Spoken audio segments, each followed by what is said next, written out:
Yerusalem hari ini berubah jadi panggung kemarahan terbesar sepanjang sejarah. Bukan konser Coldplay, bukan juga pertandingan final Liga Champions. Tapi 530.000 warga dan mahasiswa tumpah ruah di jalanan hanya untuk satu hal: melabrak kabinet darurat Israel.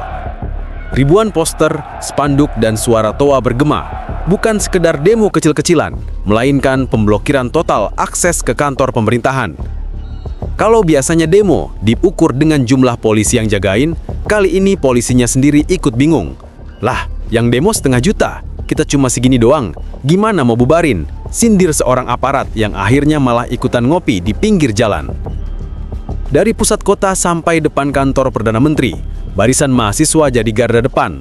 Mereka tidak hanya membawa semangat, tapi juga roasting gratis untuk pemerintah yang udah bikin rakyat sengsara. Salah satu mahasiswa dengan lantang teriak lewat megafon, "Kabinet darurat. Daruratnya apa? Darurat duit rakyat, ludes sekali." Sementara itu, warga yang ikut turun ke jalan bawa bekal masing-masing. Ada yang bawa nasi bungkus, ada juga yang bawa drum bekas buat ditabuh. Lebih rame dari pesta pernikahan anak pejabat dan jauh lebih jujur, celutuk salah satu demonstran yang bikin gelak tawa massa pecah di tengah panas terik Yerusalem. Akses jalan menuju gedung-gedung publik total lumpuh.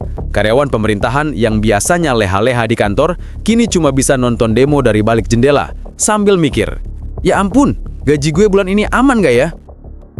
Di media sosial, tagger #Yerusalem dibajak mahasiswa, langsung trending nomor 1. Netizen sarkastik nulis sarkasme. "Demo 1,5 juta orang, tapi pemerintah masih pura-pura nggak lihat. Emang kalau rakyat ngamuk harus pakai Google Maps biar ketahuan?" Bukan hanya jumlah massa yang bikin merinding, tapi juga nuansa apatis bercampur berani. Seakan rakyat udah nggak peduli lagi sama aturan. Mereka tahu resikonya, tapi dengan santai tetap teriak di depan kantor-kantor publik. "Lebih baik kejar masa depan di jalan daripada ketiban kebijakan goblok di gedung parlemen," ujar seorang dosen yang ikut nimbrung demo sambil nyinyir ke kamera wartawan. Di balik lautan massa yang memenuhi jalanan Yerusalem, ada keresahan lain yang jauh lebih menakutkan: ancaman sanksi ekonomi dan nasib ribuan warga negara Indonesia yang tinggal dan bekerja di Israel. Aksi protes besar-besaran ini bukan sekadar perlawanan terhadap kebijakan kabinet darurat, melainkan juga sebuah refleksi dari ketakutan masyarakat terhadap dampak internasional yang mulai terasa. Sejak Perdana Menteri Benjamin Netanyahu menyinggung Indonesia dalam Forum Perserikatan Bangsa-Bangsa atau PBB, ketegangan politik langsung meluas. Banyak kalangan menilai ucapan tersebut tidak hanya memicu amarah publik, tetapi juga membuka kemungkinan retaknya hubungan diplomatik dan ekonomi di kawasan. Rakyat Israel kini dihantui dua ketakutan besar: sanksi ekonomi yang dapat melumpuhkan roda kehidupan, serta potensi terganggunya hubungan dengan negara-negara mitra, termasuk Indonesia yang selama ini dikenal dengan populasi Muslim terbesar di dunia. Para pengamat menilai sanksi ekonomi bisa menjadi pukulan telak. Aktivitas perdagangan, impor bahan pokok, hingga sektor pariwisata dapat terhenti sewaktu-waktu. Harga kebutuhan sehari-hari yang sudah tinggi bisa melonjak lebih gila lagi. Israel saat ini berada di persimpangan jalan berbahaya. Jika langkah politik yang diambil terus memancing kemarahan internasional, maka rakyat biasa yang akan jadi korban pertama, ungkap seorang analis ekonomi dari Tel Aviv. Di sisi lain, nasib Windy di Israel menjadi perhatian besar. Jumlah mereka memang tidak sebanyak komunitas pekerja migran di negara lain, namun keberadaan mahasiswa, pekerja profesional, hingga tenaga medis asal Indonesia di beberapa wilayah Israel kini membuat banyak pihak cemas. Keluarga mereka di tanah air semakin khawatir setelah isu keselamatan Windy mulai ramai dibicarakan dalam forum-forum publik maupun di media sosial. Kementerian Luar Negeri Indonesia juga disebut tengah melakukan koordinasi intensif dengan berbagai pihak. Meskipun belum ada pernyataan resmi terkait langkah evakuasi, keselamatan warga negara adalah prioritas utama. Pemerintah Indonesia memantau situasi dengan cermat dan siap mengambil langkah cepat bila eskalasi terus meningkat, ujar seorang diplomat yang tidak ingin disebutkan namanya. Di tengah suasana genting ini, suara rakyat Israel yang turun ke jalan menjadi semakin relevan. Mereka tidak hanya menolak kabinet darurat, tetapi juga mengirimkan pesan kepada dunia bahwa mereka tidak ingin terjebak dalam konflik yang lebih luas, apalagi yang bisa berimbas pada ekonomi dan keamanan regional. Demonstrasi di Yerusalem bukan sekadar aksi lokal, melainkan juga simbol kegelisahan global yang mencerminkan betapa rapuhnya stabilitas politik saat satu ucapan pemimpin bisa mengguncangkan banyak hal sekaligus. Apa yang awalnya merupakan ketidakpuasan terhadap kabinet darurat berubah menjadi letupan kemarahan nasional ketika Perdana Menteri Benjamin Netanyahu melontarkan komentar yang dianggap menyinggung Indonesia dalam forum Perserikatan Bangsa-Bangsa. Kalimat itu yang disampaikan di hadapan para pemimpin dunia segera menyebar ke seluruh kanal media internasional, memicu gelombang protes yang lebih besar dari sebelumnya. Dalam pidatonya, Netanyahu disebut menyinggung posisi Indonesia terkait konflik yang sedang berlangsung di Timur Tengah. Ucapannya dianggap meremehkan sikap politik Indonesia sekaligus menyindir hubungan bilateral yang selama ini tidak pernah sepenuhnya normal. Reaksi publik muncul seketika, bukan hanya dari masyarakat Indonesia yang merasa harga diri bangsa mereka dilecehkan, tetapi juga dari rakyat Israel sendiri yang khawatir dengan konsekuensi diplomatik dari pernyataan tersebut. Sejumlah media lokal menyoroti bagaimana kata-kata Netanyahu menjadi bumerang. Alih-alih memperkuat posisi politiknya di mata dunia, ucapannya malah memperburuk situasi dalam negeri.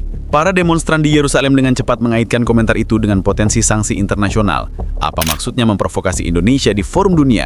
Apakah kita harus siap menanggung dampak ekonomi dan politiknya? Tulis salah satu editorial di harian ternama Israel. Di jalanan, mahasiswa membawa poster bertuliskan kalimat-kalimat sindiran. Ada yang menulis diplomasi bukan ajang ejakan. Ada pula yang menggambar karikatur Netanyahu dengan teks bicara sembarangan, rakyat jadi korban. Simbol-simbol ini menunjukkan betapa ucapan satu orang bisa berubah menjadi bahan bakar kemarahan massa yang sebelumnya hanya menuntut perubahan kebijakan domestik.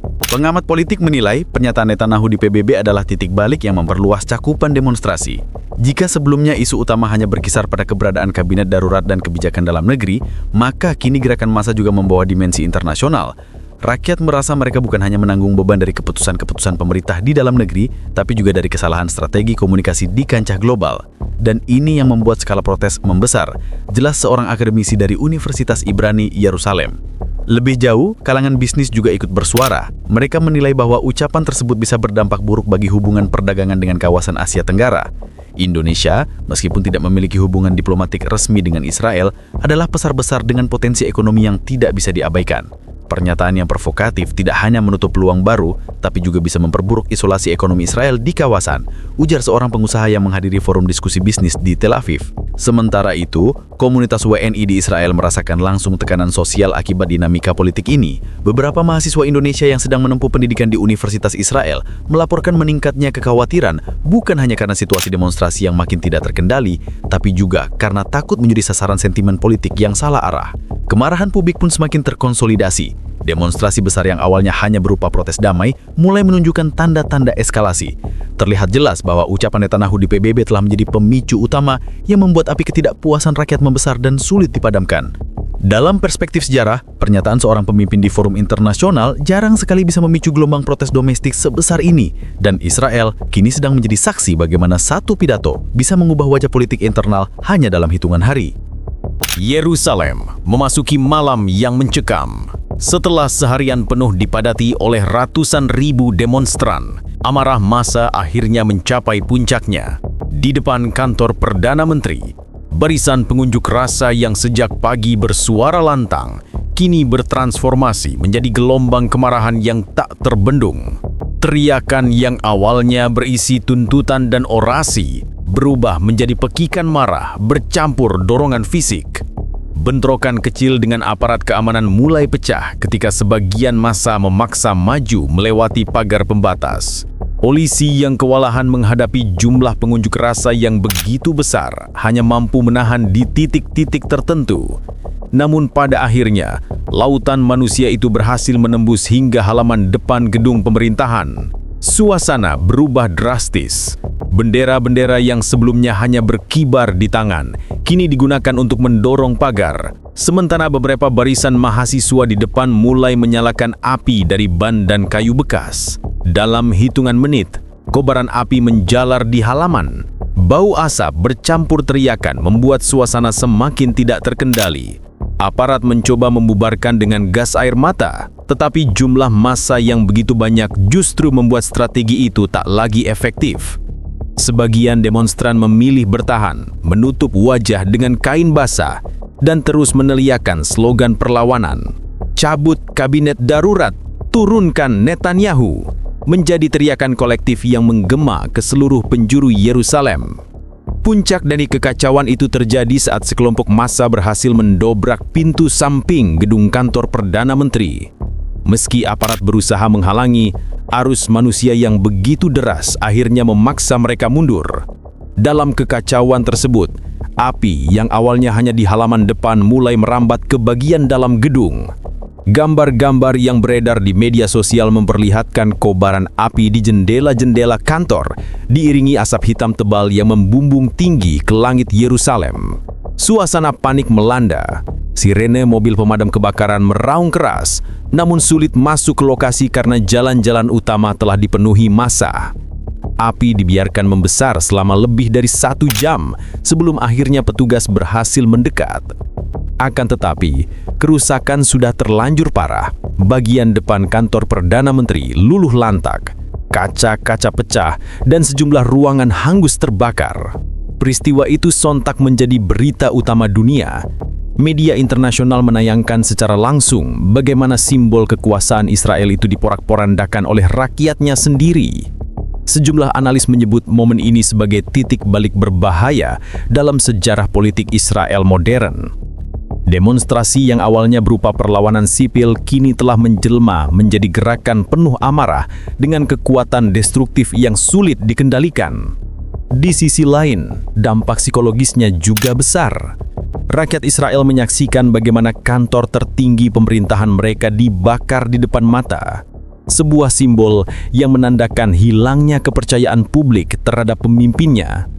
Bagi banyak orang, ini bukan sekedar aksi vandalisme, melainkan pernyataan keras bahwa kepercayaan terhadap Netanyahu dan kabinet daruratnya telah benar-benar runtuh. Malam itu Yerusalem tak hanya menjadi saksi api yang melalap gedung pemerintahan, tetapi juga menjadi saksi runtuhnya wibawa kekuasaan di mata rakyatnya sendiri.